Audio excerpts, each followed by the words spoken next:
Evangelizar é um ato de amor. Talvez você nunca tenha pensado desta forma, mas nós vamos mostrar para você que, segundo a Bíblia, segundo o que Jesus nos orientou a fazer, evangelizar é um ato de amor. Olá, você que está conosco aqui, é um prazer estar de volta. Alícia, dê o seu olá para quem está aqui hoje. Olá para você, mais uma vez aqui com a gente. Vem aprender mais um pouquinho sobre sua caminhada cristã. Então, antes de nós começarmos a discutir o tema, solta a vinheta.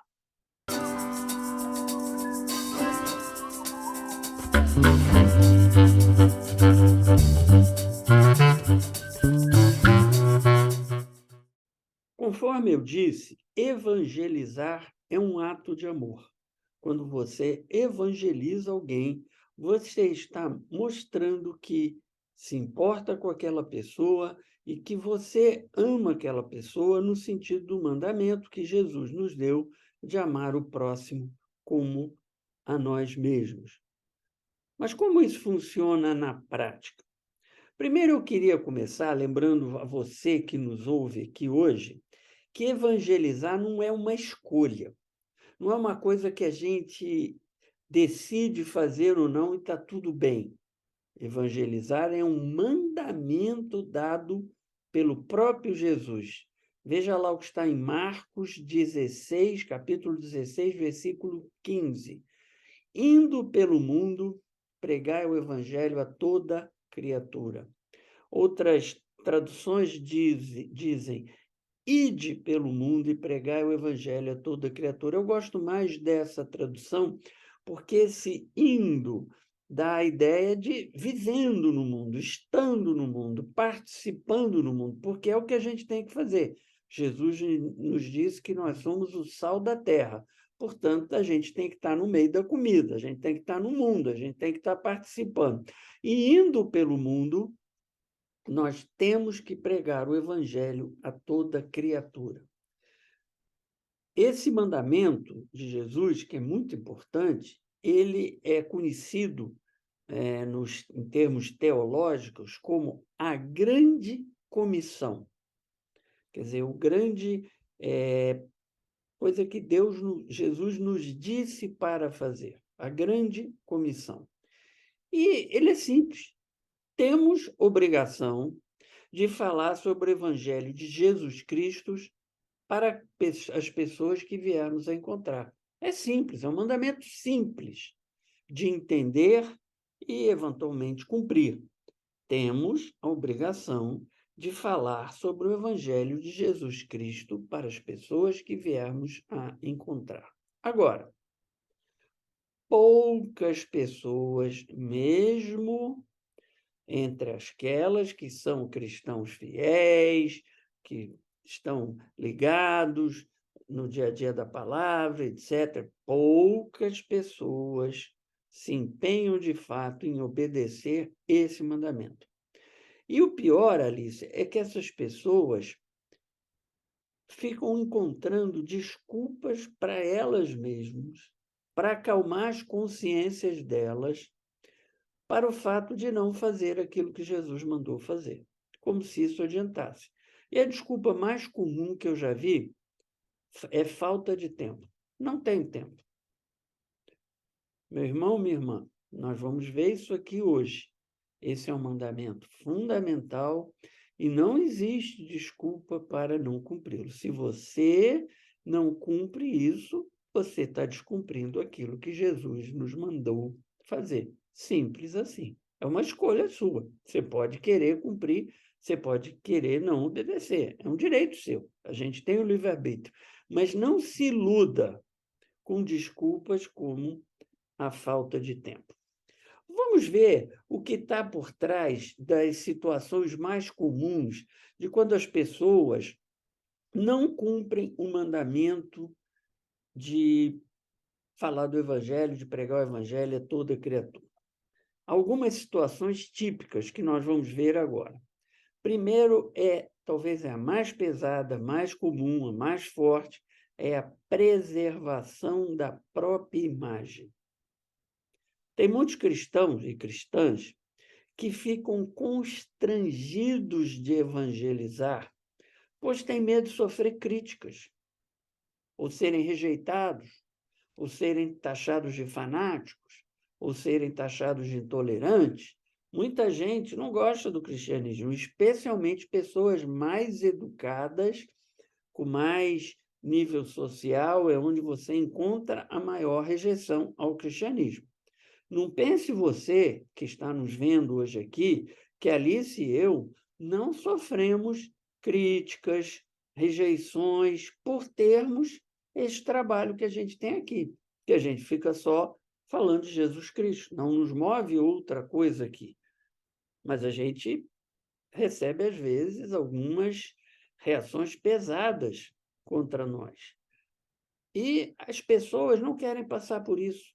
As pessoas ficam, eu não quero ser visto assim, é muito chato, vão me achar que eu sou fanático, que eu sou intolerante. Eu quero preservar a minha imagem. Então, resolve preservar a própria imagem e não fala de Jesus Cristo. Agora, preste bem atenção na escolha que você está fazendo, se você vai por esse caminho. Olha o que Jesus disse lá em Lucas 9:26. Se alguém se envergonhar de mim e das minhas palavras, ou seja, do meu evangelho, dos meus ensinamentos, daquilo que eu disse, o filho do homem é como Jesus falava dele mesmo, se envergonhará dele ou dessa pessoa quando vier em sua glória. Quando Jesus voltar na sua glória, para o final dos tempos, para o julgamento final, se você tiver se envergonhado dele, ele disse que vai se envergonhar de você. Repara, você pode ser uma pessoa que se diz convertida, que vai à igreja, mas se você não prega o evangelho de Jesus Cristo, essa sua fé não é uma fé de fato que vai te levar onde você quer ir. Porque Jesus vai se envergonhar de você na hora do julgamento final. E se você não tiver Jesus como seu advogado de defesa lá na hora do julgamento final, você está frito, eu estou frito, ali você está frita, todo mundo. A única salvação que a gente tem é ter Jesus como nosso Salvador e, portanto, como nosso advogado de defesa. Agora, se você se envergonha dele aqui, ele vai se envergonhar de você lá. Quem falou isso? Ele mesmo. Olha o risco, meu irmão e minha irmã, que você corre quando você assume esta posição de querer preservar a própria imagem, ter vergonha, não querer falar. É impressionante como as igrejas falam muito pouco disso. Alice, eu quase não me lembro de ter ouvido sermões de pastores alertando os membros da igreja para esse tipo de coisa. E, no entanto, é um risco terrível. A segunda razão que as pessoas usam para não falar do evangelho é elas alegam não ter conhecimento. Eu não sei o que falar. Especialmente se alguém rebater os meus argumentos, usar argumentos contrários ao evangelho, eu não sei o que eu vou dizer. Eu não falo porque eu não estou preparado para falar. Já ouvi muita gente dizer isso. Eu diria que, logo após que a pessoa se converte, nos primeiros tempos da sua caminhada cristã, é razoável esse argumento, é aceitável. A pessoa está sendo discipulada, ela está aprendendo o que é a doutrina cristã verdadeira, isso é normal. As igrejas têm classes de escola dominical, de estudo bíblico para novos convertidos. Eu mesmo já dirigi várias classes desse tipo. Então, as pessoas precisam ser preparadas. Então, durante um certo período, esse argumento é válido. Se a gente pegar o exemplo do apóstolo Paulo, o apóstolo Paulo, quando se converteu, quis sair pregando e disseram para ele: não, calma, vai se preparar. Ele ficou 3 anos se preparando antes de começar seu ministério de forma efetiva. Então, há um tempo de preparação, um tempo que você precisa aprender para não dizer besteira, para não falar para as pessoas aquilo que não deve falar. Isso é um argumento razoável, mas é muito comum encontrar cristãos veteranos, cristãs veteranas, gente com muitos anos de convertido, ou que se diz convertido, usando esse argumento. Eu já ouvi isso inúmeras vezes. Você pede para a pessoa orar, a pessoa diz: eu não sei orar. Como não sabe orar? Gente, é fechar o olho e dizer: meu Deus, estou aqui. Não tem que saber, tem que praticar. Eu não sei falar sobre o Evangelho. Meu Deus, o que você tem que saber sobre Jesus Cristo? Você aprende isso rapidamente se você se empenhar. Então, se você está numa igreja há vários anos e você nunca evangelizou, opa, você não tem mais desculpa. O que falta a essas pessoas que se escondem atrás da falta de conhecimento para não evangelizar é compromisso. Falta compromisso, comprometimento com a grande comissão, compromisso com o mandamento de Jesus. Não é como o primeiro caso uma vergonha, mas é falta de compromisso.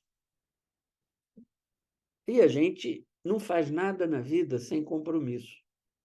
Você não é um bom trabalhador, um bom funcionário, se você não tiver compromisso com o seu trabalho, não chegar na hora, não cumprir suas tarefas direitinho, não for interessado, não tentar aprender e melhorar. Você não será um bom estudante se você não tiver compromisso.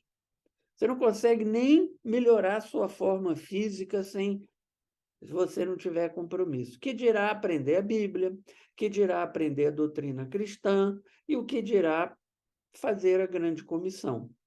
É preciso compromisso. Se você não faz, está achando desculpa, dizendo que não sabe, e achando que você está tranquilo porque você não sabe, e por isso você está livre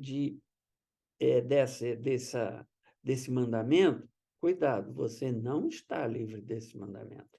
O que está faltando com você é compromisso. E se você não tem compromisso com Jesus, Jesus não vai ter compromisso com você.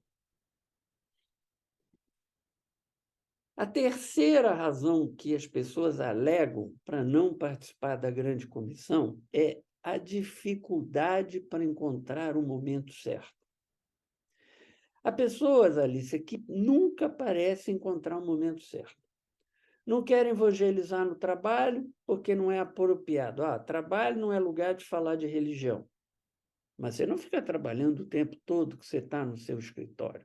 Você almoça, tem o momento do cafezinho, você, às vezes os amigos de trabalho saem para tomar um suco no final do dia, bater papo, né, o que as pessoas chamam de happy hour, é comum. Então, você não está dentro do escritório trabalhando o tempo todo.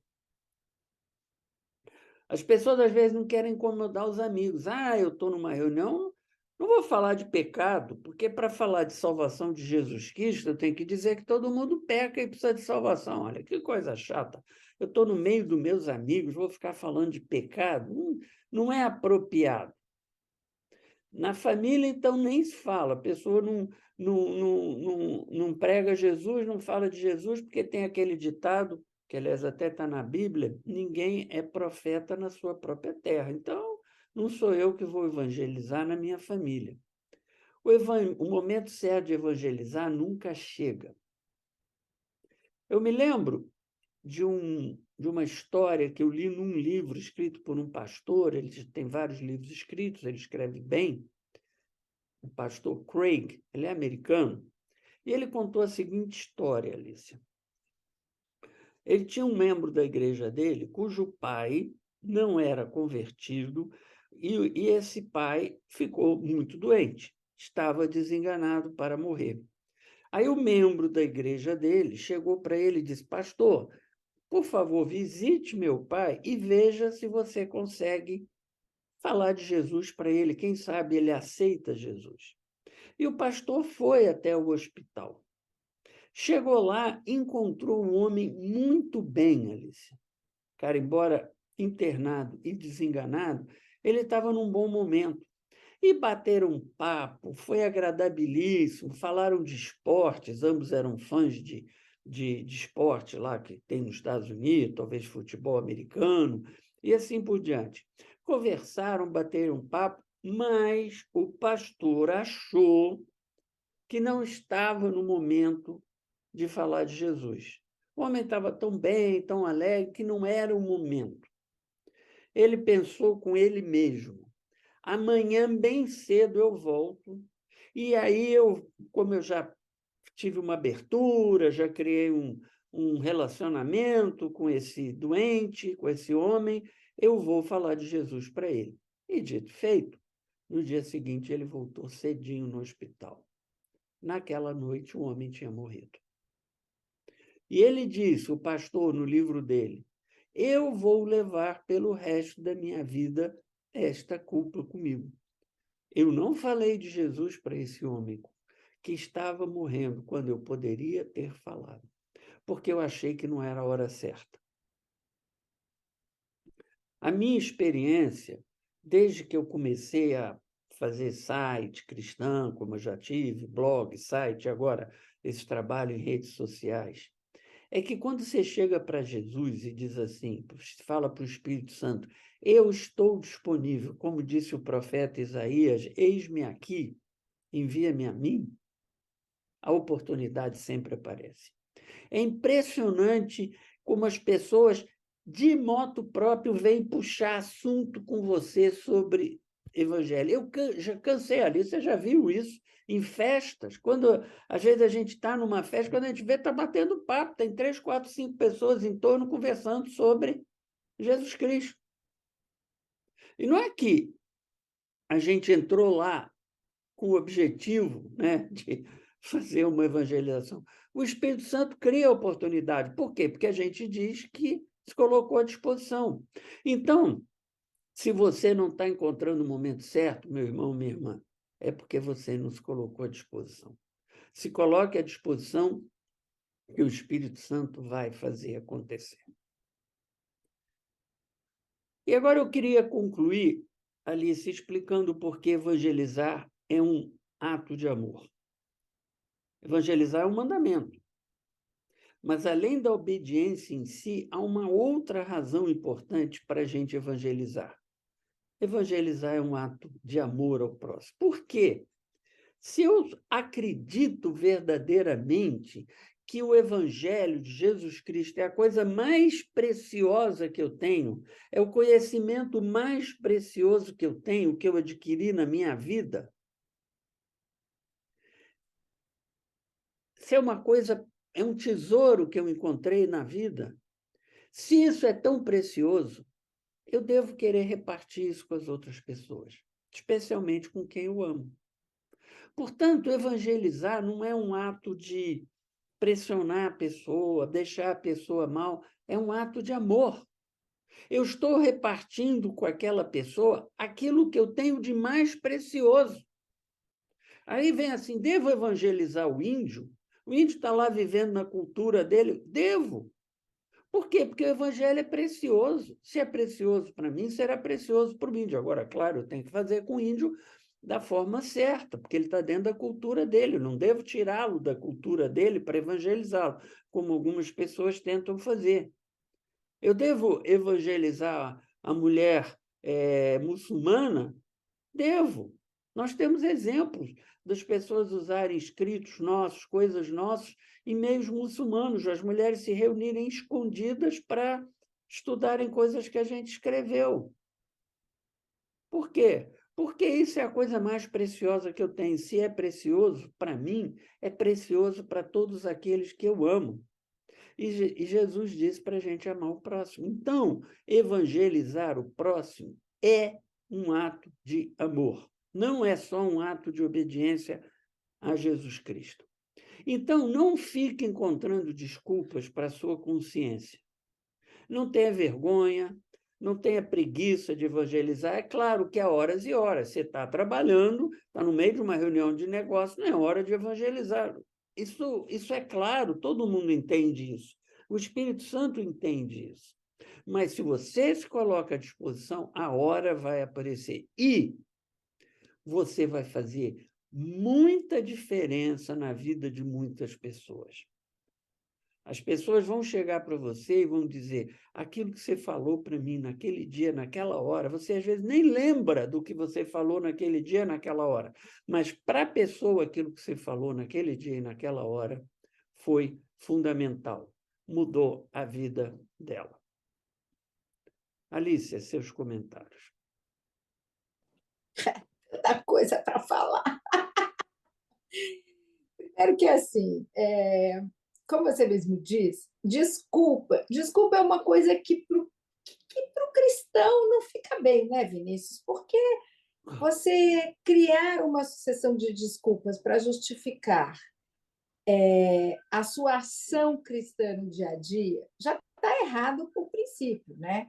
Há certas coisas que todo cristão tem que fazer. Goste ou não goste, se exponha ou não se exponha, entendeu? Então, assim, quando a gente está falando de preservação da própria imagem, e eu acho que aí falta de conhecimento também pega um pouco esse aspecto, então, assim, cara, tem um problema aí. Se a desculpa é boa ou ruim, não interessa. Isso é uma coisa que você tem que fazer, é um mandamento, né? Então, para de se enganar, né? Segundo, se você quer preservar a sua imagem, você não está bem com a sua religião, né? Porque, por exemplo, a gente hoje tem uma miscelânea muito grande, uma quantidade muito grande de igrejas evangélicas, com posturas diferenciadas com as quais muitas vezes eu não concordo, né? E é ruim porque eu não me sinto identificada com esse tipo de postura, né? Às vezes, e alguém chega e fala assim, ué, você não é evangélica? Então você apoia isso, isso, isso? Eu digo, o fato de eu ser evangélica não quer dizer que eu apoio isso, isso, isso que você está me perguntando. Eu sou evangélica porque eu acredito que Jesus é o meu Salvador, e as minhas práticas não estão iguais às dessa outra igreja ou dessa outra pessoa. Então, assim, ter vergonha da sua própria religião, porque se preservar é ter vergonha da sua própria religião, é uma coisa muito ruim. Eu acho que a pessoa que está vivendo isso precisa dar uma repensada melhor, porque você está se distanciando bastante do seu Deus fazendo isso. Isso não agrada, obviamente, a Deus, né? Falta de conhecimento, Vinícius. Olha, a gente fala muito aqui, né, que cristianismo é caminhada, é processo, é uma evolução eterna. A gente não vai lá, aprende uma coisa lá, criança, adolescente, adulto, e está fixado para o resto da vida. Porque há uma complexidade, né, nas doutrinas, nos mandamentos, nas questões que são religiosas, que são cristãs. E você está sempre, até o dia da sua morte, descobrindo coisas e conhecendo melhor ao seu Deus e a forma como você deve se relacionar com ele. Não termina a não ser conscientemente no dia da sua morte, porque ainda tem todo o depois, que eu não sei como é, porque ninguém sabe, mas ainda tem um relacionamento na outra vida. Mas nessa aqui, não termina nunca. Então, quando a pessoa fala assim, e a gente ouve muito isso, né? Porque não é só casa de ferreiro, espeto de pau, não, gente, mas às vezes você fala, vai lá, dá uma olhada, vê os meus posts, vê as minhas lives e tal, a pessoa fala, obrigada, já sei, já estou pronto, já. Assim, eu mesmo tenho uma curiosidade enorme de ver outras pessoas que fazem um trabalho parecido com o da gente, entendeu? Você lê livros de várias pessoas, né? Você lê em português, você lê em inglês, que traz muita coisa nova. Eu gosto muito de, no Instagram, principalmente, seguir pastores ou pessoas que fazem também posts e lives, porque sempre pode trazer uma virgulinha ali que te abre a cabeça. Então, falta de conhecimento é falta de comprometimento. Falta de conhecimento assim, A gente está casado, Vinícius, faz 20 anos. A gente está sempre se conhecendo, você concorda? Por quê? Porque a gente vai mudando, a gente vai envelhecendo, a gente vai fazendo coisas novas, a gente tem novos desafios. Então, a gente está sempre trocando entre a gente conhecimento de um e do outro. Ah, como é que você vê isso aqui? Como é que você acha isso aqui? Você imagina relacionamento com Deus, um relacionamento estático, que você não muda nunca, que você acha que está 100% perfeito, correto, né? Você não precisa saber mais nada, você não precisa coisa nenhuma. Então, eu acho que é bem complicado a pessoa que não estuda o cristianismo. Não estou falando para estudar a gente, estou falando para estudar a Bíblia. A gente faz esse trabalho, a gente e muitas outras pessoas, de falar da Bíblia, porque a Bíblia é difícil, porque é difícil estudar sozinho, porque sempre tem um novo olhar, porque sempre traz uma nova possibilidade de você pensar, né?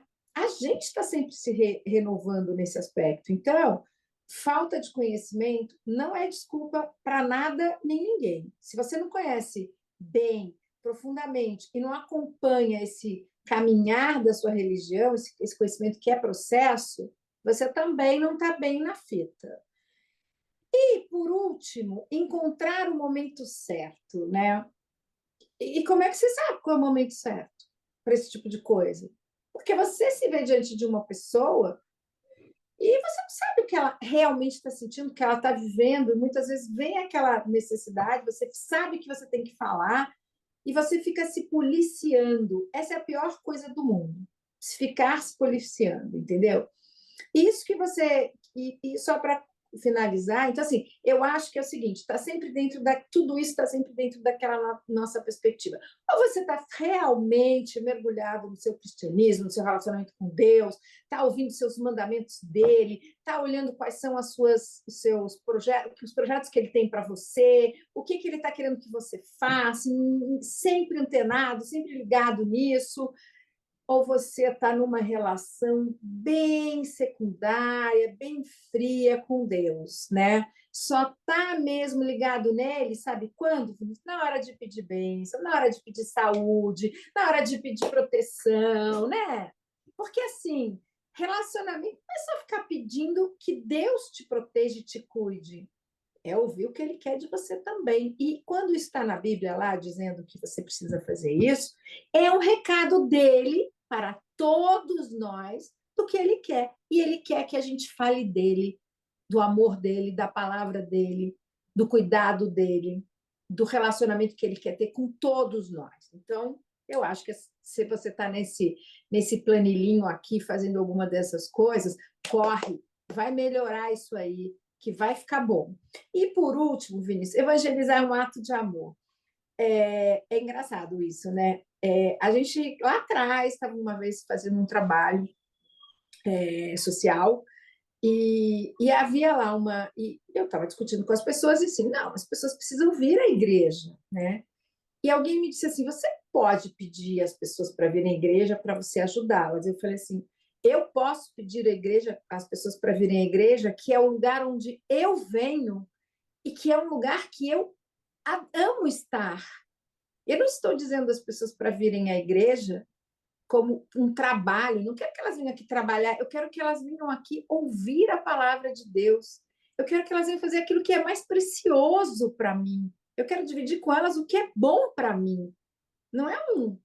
Não estou pedindo às pessoas para fazerem uma coisa que as obrigaria a uma coisa horrível. Não é isso. Porque se você diz a alguém, venha fazer parte da minha comunidade, venha trabalhar, e nós seremos uma comunidade e poderemos estar disponíveis e mais para te ajudar, porque é isso, comunidade se ajuda, comunidade se suporta, comunidade não é só o seu igual que está lá sentado no banco da igreja, que é igual a você, que tem trabalho e tal. O seu igual é aquele que está lá no fundo também precisando de alimento, de roupa, de remédio, de atenção, de acolhida. Então, é isso. É um ato de amor supremo, assim, evangelizar. Exatamente por quê? Porque requer de você uma generosidade, né, de dividir com o outro aquilo que para você é super precioso. Ah, mas tem gente que não quer. paciência. O fato do outro não querer não quer dizer que você não possa fazer esse ato, esse gesto de generosidade, de acolhida, de amor da sua parte. Se o outro vai pegar, problema dele. Ele nem sabe o que ele vai estar perdendo se ele desqualificar isso, né? Dizer, eu não quero isso, para de falar disso e tal. Ok, mas você fez a sua parte. Eu queria pegar um pouco nesse ponto que você puxou aí, Alice, que era uma coisa que eu queria falar aqui ainda nesse nosso programa, que é essa questão. Bom, onde acaba a responsabilidade de cumprir o mandamento? A gente morre. Não nesse sentido. Não, quando No acaba contato do com a outro pessoa. responder, A gente do precisa outro lembrar o aceitar. seguinte: a Bíblia tem dois tipos de mandamentos. Mandamentos negativos, não matarás, não roubarás. E a Bíblia tem mandamentos positivos: honra pai e mãe, guarda o sábado. Cumprir mandamento negativo é fácil, basta não fazer aquilo que está proibido. Não matarás. Se você não matar, você cumpriu o mandamento. Se você não matou ninguém ao longo da sua vida, você cumpriu o mandamento. Não roubarás. Se você não roubou nada ao longo da sua vida, você cumpriu o mandamento. Agora, o que é guardar o sábado? Não por acaso, no tempo de Jesus, os fariseus tinham inventado quase 100 mandamentos que detalhavam o que era guardar o sábado. Eles transformavam um mandamento positivo, não guardar o sábado, num monte de mandamentos negativos. Não pode andar, não pode cozinhar, não pode acender fogo. Não... É uma coisa louca. Idem com honrar pai e mãe. Quando é que eu já honrei meu pai e minha mãe? O que eu tenho que fazer?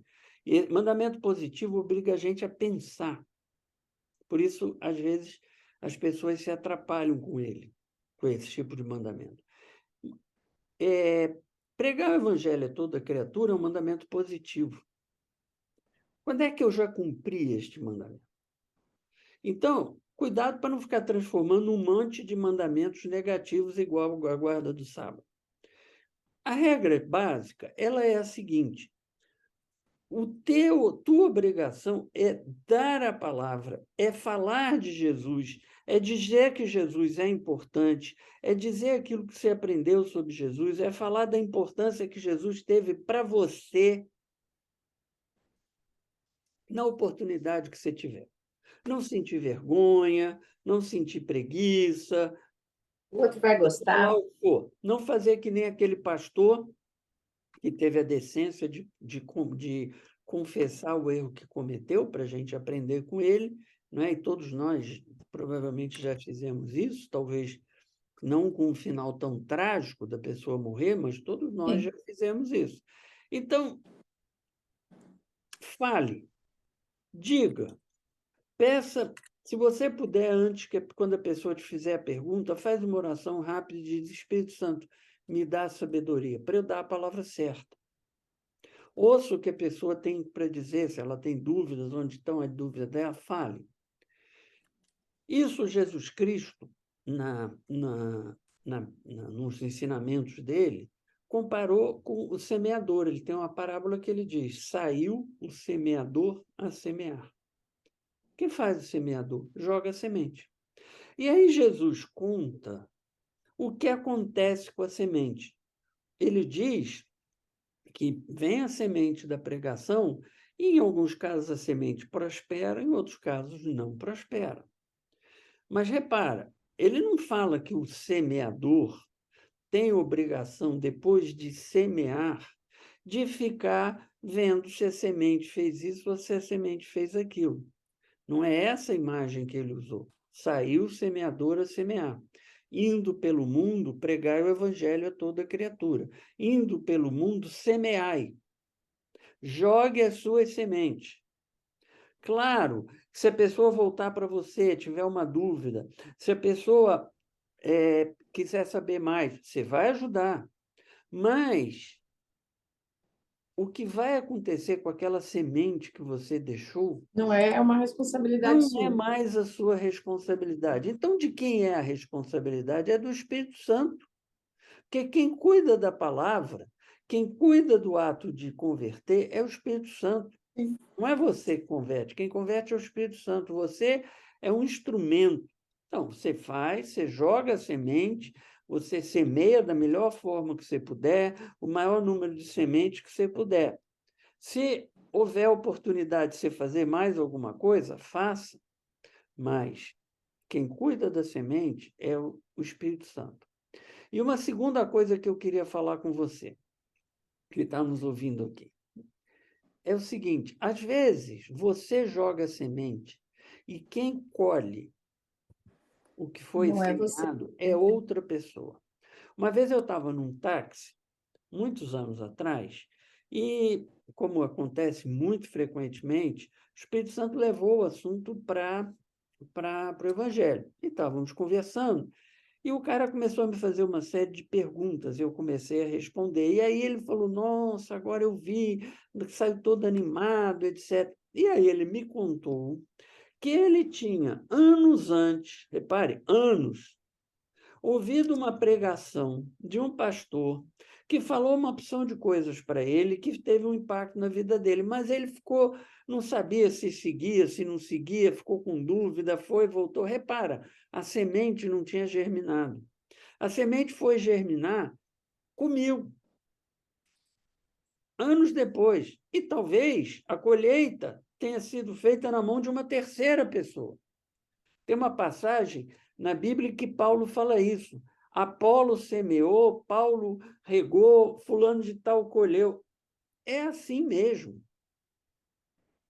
Repare, evangelizar é um ato de amor, evangelizar é cumprir o mandamento, mas evangelizar não é uma coisa que é um mérito seu. É mérito no sentido de você obedecer, mas a obra é do Espírito Santo. Você é instrumento. Não é igual quando eu faço um trabalho, sei lá, um artista faz um quadro. O mérito é dele, claro, ele tem a inspiração que Deus pode ter dado, mas o mérito é dele. Evangelizar é fazer parte da obra de Deus. A obra é de Deus, não é sua.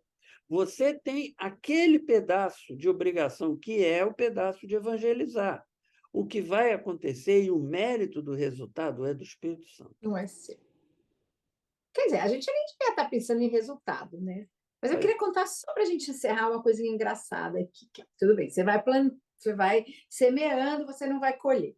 Então, outro dia encontrei um grupo de jovens, agora carnaval e tal, eu brinquei com as pessoas, né? Ah, eu estou indo à igreja, vocês estão indo ao bloquinho e tal. Era uma brincadeira.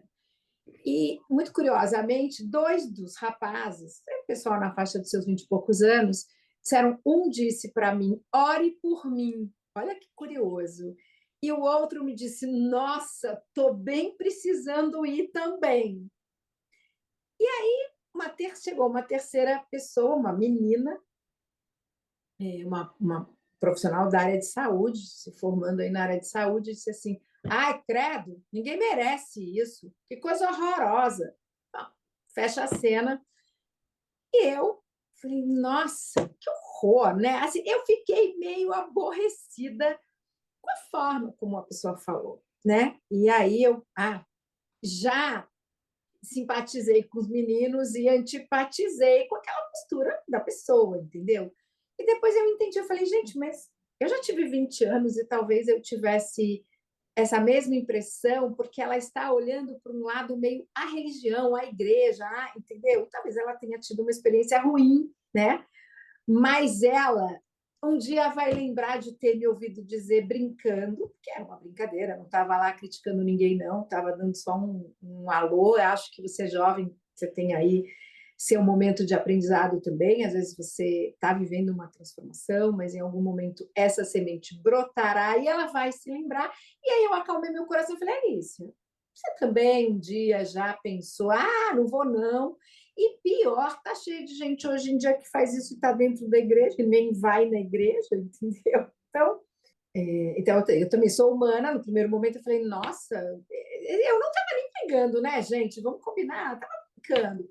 Mas depois eu entendi, não tenho que julgar nada nem ninguém, cada um tem sua trajetória. Lembrando, eu me converti aos 40 anos, então quem sou eu para saber para onde isso vai, quem que essa pessoa É. será no amanhã, quem os outros serão no amanhã. Então a gente espalha amor, E espalha isso, generosidade, espalha a isso que você palavra. falou, isso que você falou é uma coisa importante, e eu gostaria de encerrar com isso.